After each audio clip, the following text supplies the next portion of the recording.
এটা ভাঙ্গার কারণ আমার তো আগে টিয়া চাইছিল, আমি এসব কথা কইতাম চাই না। চান্দা চাইছিল, আমি কইছি কোনো টিয়া আমি দিতে পারব না। আবার সাইডে মাইডে অনেক হোটেল বন্ধ হয়ে গেছে আমার কারণে।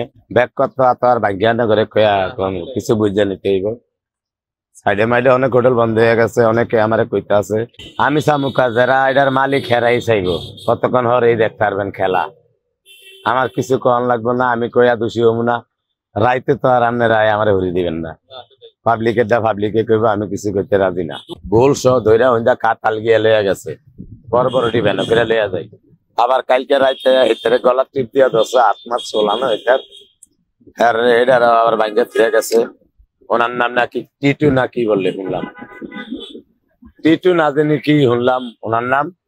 এলো আইসি আর 3-4 জনে কয় কয় টিটু এমন গেছে, টিটু এমন গেছে। মানে টিটুকে এটা তো আর আমি চিনি না। কালকে রাইতে আমার এক বেনলা থাকে এনো বুড়া চাচা, ওনার কেউ নাই। ওনারে এনো আমি রাহি, দিনের বেলা খাবাই। আবার বাজার হদাই করে আইনা দেয়, প্লেট মেলে তাকিয়া দেয়, সেইভাবে আরে আমি 200-300-400 করে টিয়া দিই। আবার এনো থায় আমার উপকার হয়।